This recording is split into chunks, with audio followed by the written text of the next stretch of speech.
क्योंकि अमरान काशिफ साहब यहाँ मौजूद हैं, वो बहुत मशहूर शायर है। एक छोटी सी कविता जो एक तकरीर करने में जो मैं बातें कर दूँ, तो उस कविता के जरिए, उस नज़्म के जरिए मैं आपको बताना चाहता हूँ, आहिस्ता चल जिंदगी अभी कई कर्ज चुकाना बाकी है, कुछ दर्द मिटाना बाकी है, कुछ फर्ज निभाना बाकी है।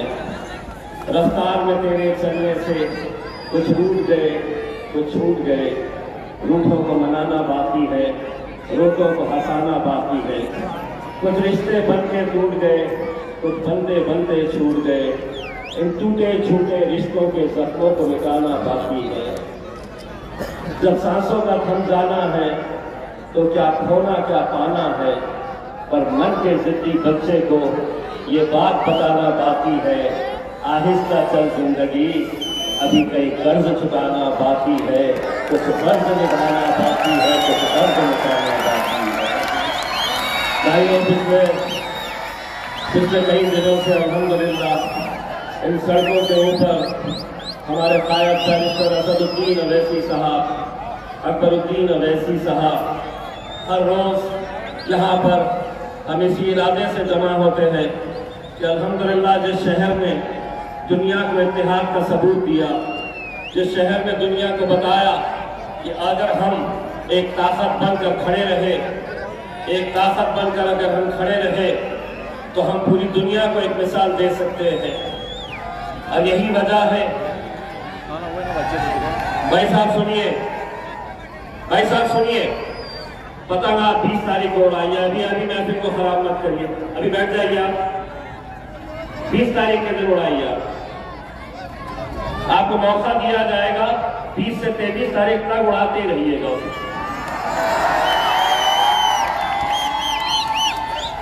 दोस्तों, मैं सबसे पहले तो इस शहर के तमाम उलमा इकराम का सर झुकाकर शुक्रिया अदा करता हूं कि एक आवाज में इस शहर के तकरीबन 400 उलमा इकराम, तकरीबन 400 उलमा इकराम ने एक आवाज में मजलिस इत्तेहादुल मुस्लिमीन की तायीद की।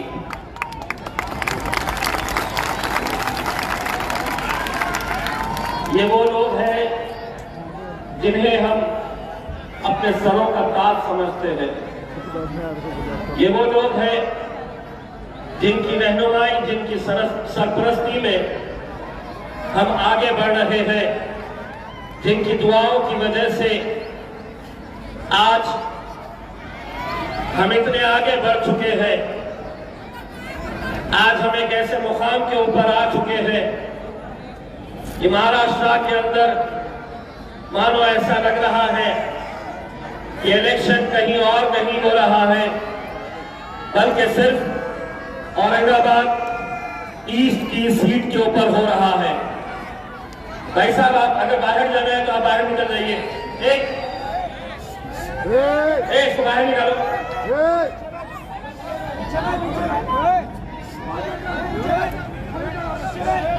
उन्हें बाहर निकालिए।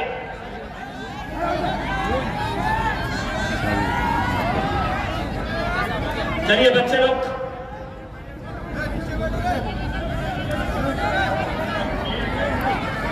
मैं आप लोगों को सिर्फ ये बताना चाहता हूं कि आज एक ऐसी साजिश इस शहर में चल रही है जहां 20 तारीख के दिन 3 अलग अलग उम्मीदवार अपने तौर पे इकट्ठा होकर यहां के इन इलाकों में वोटिंग का परसेंटेज कैसा कम किया जा सकता है, कैसे माहौल को खराब किया जा सकता है, इसकी साजिश रची जा रही है। हमने पुलिस को इस ताल्लुक से आगाह कराया है। हम चाहते हैं ये इलेक्शन इलेक्शन की तरह होना चाहिए। यकीनन हम पूरी ताकत लगाएंगे, एकजहती का सबूत देंगे, मिलजुल कर आएंगे, 6 नंबर बटन पर मोहर लगाएंगे और इंशाअल्लाह मजलिस इत्तेहाद और मुस्लिमीन को 2014-2019 के अंदर जिस तरीके से कामयाबी आप लोगों की वजह से मुमकिन हुई थी, वो इंशाअल्लाह 23 नवंबर को इन सड़कों के ऊपर सिर्फ रंग ही रंग नजर आने वाला है, आसमान में सिर्फ पतंग ही नजर आने वाला है। यही हम अल्लाह रब्बुल इज्जत से दुआ करते हैं, ये दुआ करते हैं इस इलेक्शन में हमारे कुछ बुजुर्ग, हमारे कुछ उलमाए दीन जो भी फैसला लिए हैं, हम उसका तहे दिल से इस्तेकबाल भी करते हैं। जिन्होंने हमारे हक में फैसला लिया है या जिन्होंने कोई और फैसला लिया है, मैंने मेरे हर जलसे के अंदर ये बात कही है, दोबारा आपको ये बात बताना चाहता हूं कि कुछ फेक अकाउंट्स के जरिए कुछ उलमाओं को गलत तरीके से गलत शब्दों का इस्तेमाल करते हुए मजलिस इत्तेहाद और मुस्लिमीन को बदनाम करने की कोशिश कुछ लोग कर रहे थे। सिटी चौक पुलिस स्टेशन के अंदर बाज़ाब्ता एफआईआर रजिस्टर कराई गई है और उन लोगों की शिनाख्त भी हुई है जो सिर्फ अपने सियासी मफाद की खातिर, जो सिर्फ मजलिस को बदनाम करने के इरादे से ये घिनौनी हरकत को अंजाम दिए। सियासत अपनी जगह, कौन जीतेगा कौन हारेगा ये 23 तारीख के दिन फैसला होगा, लेकिन हम किसी भी सूरत में हमारे उलमाए किराम के खिलाफ कोई भी गुस्ताखी हम कतई बर्दाश्त नहीं करेंगे। किसी मुसलमान ने अपने मौलाना, अपने उलमाए किराम के ताल्लुक से कोई गलत बयानी किसी ने भी बर्दाश्त नहीं करनी चाहिए। सियासत अपनी जगह पे है। अल्हम्दुलिल्लाह, अगर अल्लाह रब्बुल इज्जत ने अगर हमारे हिस्से में कामयाबी लिखी है, जिस तरह हमारे मौलाना साहब ने बताया है, अगर हमारा ईमान पुख्ता है, अल्लाह पे यकीन है, तो एक बात अच्छी तरह से समझ ले कि तुइज़्ज़ु मन तशा व तुज़िल्लु मन तशा, इज्जत का और जिल्लत का देने वाला।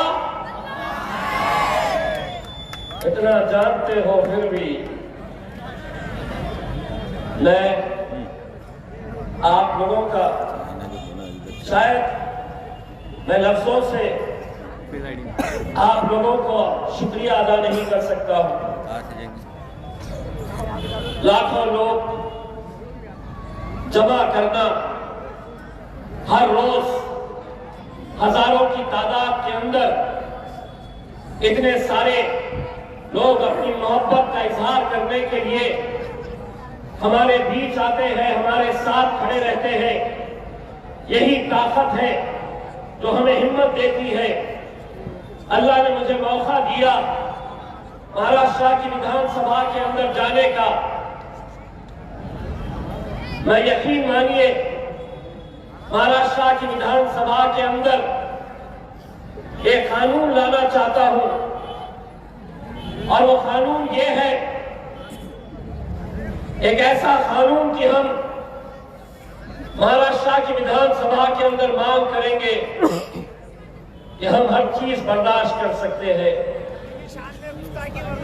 हमारे हुजूर की शान में गुस्ताखी हम कतई बर्दाश्त नहीं कर सकते। एक ऐसा कानून लाना चाह रहे हैं कि जहां पर हम किसी धर्म, किसी मजहब के खिलाफ अगर कोई भी कुछ कहता है तो उसके खिलाफ कार्रवाई होनी चाहिए। या अगर अल्लाह ने मौका दिया, आप लोगों की दुआएं रही, मजलिस इत्तेहादुल मुस्लिमीन 16 उम्मीदवार मैदान में खड़े की है। हम आपसे इल्तिजा करते हैं इन 16 के लिए आप दुआ करिएगा। मैं पिछले कितने महीनों से महाविकास आघाड़ी, शरद पवार साहब, उद्धव ठाकरे साहब, कांग्रेस इनको कह रहा था हमें ले ले, हम आपके साथ आते हैं, भाजपा को मिलकर हराते हैं। बोले नहीं लेते। 23 तारीख के दिन हो सकता है वक्त बदल जाए, तकदीर बदल जाए, हालात बदल जाए। हो सकता है 23 तारीख के दिन तुम्हें हमारी चौखट पे आना पड़ेगा कि हम तुम्हें देते हैं। मुमकिन है मेरे भाइयों, अगर हम मुत्तहिद हुए, अगर हम मुत्तहिद होकर अगर हम खड़े रहे तो यकीनन ये मुमकिन है। मैंने पिछले 20 दिनों के अंदर असद साहब, अकबर साहब एक जुनून की तरह अलग अलग उम्मीदवारों के लिए दिन और रात एक किए हुए हैं।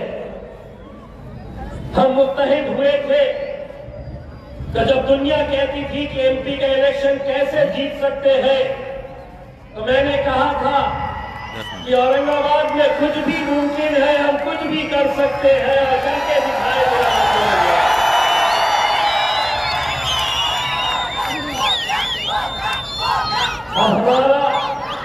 हमारी नजर हमारे शहर के नौजवानों की नजर आसमान में है। हम आपको ऊंचाई पर ले जाना चाह रहे हैं और कुछ लोग आपको 50 साल पहले खटारा साइकिल पर टूरी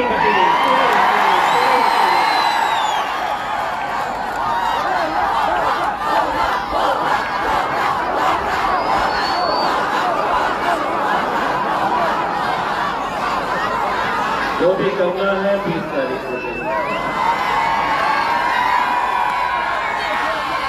मेरे भाइयों, इस इलेक्शन में हमने कितने दिनों के अंदर ऐसी बातें सुने हैं, ऐसे इल्जाम सुने हैं। सियासत अपनी जगह मेरे भाई, लेकिन जिंदगी भर सियासत, इलेक्शन आया थोड़े दिन के लिए, कोई हम पर इल्जाम करता है, लेकिन इस कदर नीचे मत गिर जाओ कि जहां दोबारा जब हमारी आपसे नजरों से नजरें मिले तो हमें शर्मिंदगी से सर झुकाने का मौका।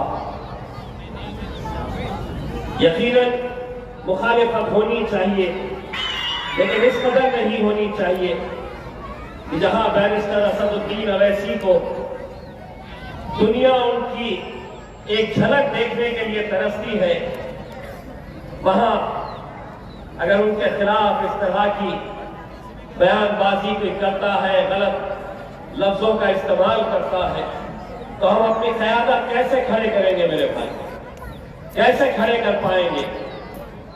यकीनन मैं सलाम करता हूं हमारे समीर साजिद को, जिसको टिकट नहीं देने के ऊपर उसने 1 दिन 2 दिन नाराज रहा, लेकिन तीसरे दिन कहा कि सदर का फैसला है, लब्बैक कहता हूं मैं, और साथ में आगे से लगाकर काम करने लगा। बहुत सारे और भी उम्मीदवार थे जो ख्वाहिशमंद थे, लेकिन टिकट किसी एक को ही मिल सकता है, जीत कोई एक ही सकता है। लेकिन इसका मतलब ये नहीं है मेरे भाई कि हम इस हद तक गिर जाए या सदुद्दीन अवैसी साहब के ऊपर हम कीचड़ फेंकने का काम करें। बहुत अफसोस हुआ, बहुत अफसोस हुआ कि कैसे लफ्जों का इस्तेमाल किया गया। आज भारतीय जनता पार्टी पूरी तरीके से बौखलाहट में है। यकीन मानिए, उनकी एक ऐसी सभा नहीं हुई जहां पर आवाम खुद चलकर आई। उन्हें इतना जमा करने के लिए 300 300 300 300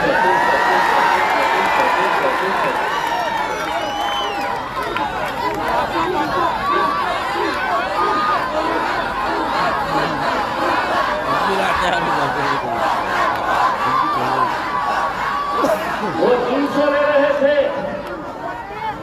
साइकिल वाले के लिए तो 300 में भी आने को नहीं तैयार थे। तो बोले 500 500 500 500 में चला। सुन रहे हो? आवाज आ रही है क्या? माइक लगाए हो क्या उधर? मेरे भाई, पैसों से तुम भीड़ इकट्ठा कर सकते हो, पैसों से मोहब्बत नहीं खरीदी जा सकती है। और ये मोहब्बत की निशानी है मेरे भाइयों। ये आप अबे क्या बोल रहे हैं?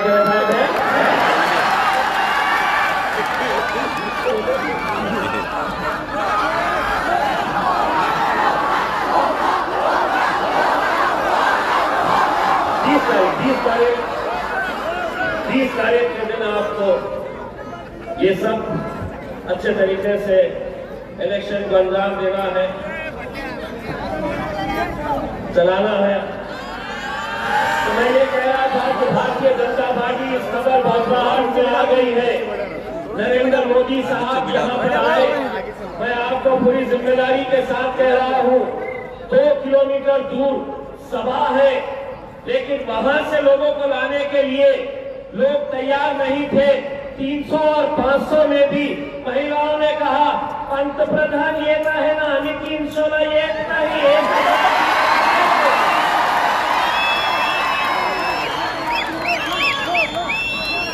आता त्यांचे लोक म्हणाले, अरे पंतप्रधान मोदी जी येत आहे ना, तो लेकर श्ला मोदी 1000 देत असेल तर येतो आम्ही, नाही तर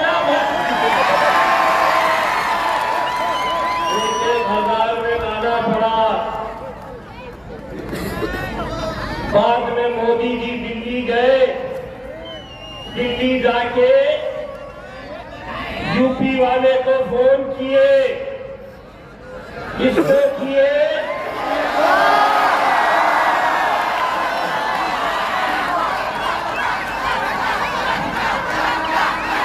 बोले तू कौन है? तो बोले मैं औरंगाबाद जा रहा। बोले मत जा, वहां पूरे नान खलिए वाले हैं, कुछ नहीं होने वाला, नहीं जमता। आने वाला था, रुक गया। अब तेरी किस्मत, तुझे तो मैं किराड़पुरा लाके खलिया खिलाने वाला था।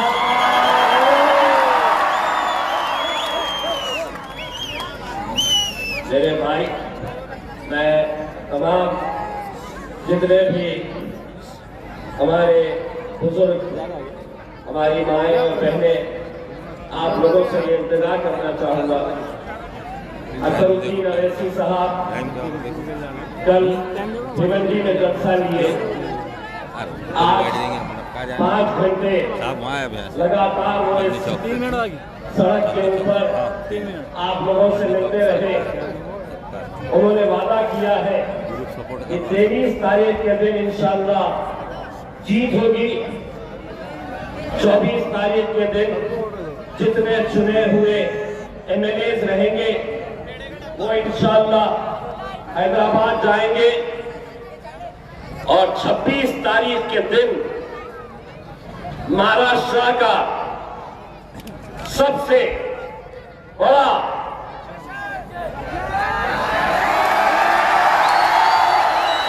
दर्शन पे इंशाल्लाह हम सब मिलकर मनाएंगे। एक वोट आपका, ये समझ लीजिए जितने उम्मीदवार खड़े हैं, सियासत कितनी घटिया हो चुकी है। 6 नंबर हमारा है, 7वें नंबर के ऊपर मजलिस से मिलता जुलता हुआ नाम हमारा प्रथम निशानी है। 7 नंबर के ऊपर मजलिस से मिलता जुलता नाम निशानी उनकी एनवेलप इस वजह से रखा गया है कि जो हमारे बुजुर्ग लोग जाएंगे, जो हमारे ज़ईफ लोग ईवीएम मशीन पर जाएंगे तो 6 की जगह गलती से 7 पे दबा देंगे। आपको पोलिंग बूथ के ऊपर जाना है, 3 मशीनें रहेगी। पहली मशीन पर आपको 1, 2, 3, 4, 5, 6 पे दबाना, बाहर आना और सबको बताना धपा धप धपा धप धपा धप। इतना दबाना कि दोपहर तक इलेक्शन कमीशन वाले बोलना कि इस मशीन के ऊपर तो सिर्फ 1 ही नंबर दब रहा था। और इंशाअल्लाह हम लोग ये समझ लीजिए, मैं आपको अदबन गुजारिश करना चाह रहा हूं, किसी भी हालत के अंदर माहौल को अच्छा रखना। अकबर भाई ने बताया है, कोई तुम्हें छेड़ेगा, कोई तुम्हें परेशान करने की कोशिश करेगा, कोई तुम्हें ललकारेगा, कुछ भी हो जाए, शाम 6 बजे तक खाली 6 नंबर। और अगर कोई ज्यादा पैरों में आ रहा है तो 6 नंबर के बाद 6 बजे के बाद फिर तुम रहेंगे और हम रहेंगे। फिर जो होना है वो देखा जाएगा, लेकिन 6 बजे तक जितना वोट करवा सकते हैं आपकी जिम्मेदारी है। 80% से ज्यादा अगर पोलिंग हर बूथ के ऊपर हो गई तो आधा जश्न तो अपन इंशाल्लाह 20 को ही मना लेंगे और इंशाल्लाह 90 तक पहुंच गए तो 20 भी, 21 भी, 22 भी, 23 भी। पतंग पतंग पतंग पतंग पतंग पतंग पतंग पतंग पतंग पतंग नारे तकबीर, नारे तकबीर।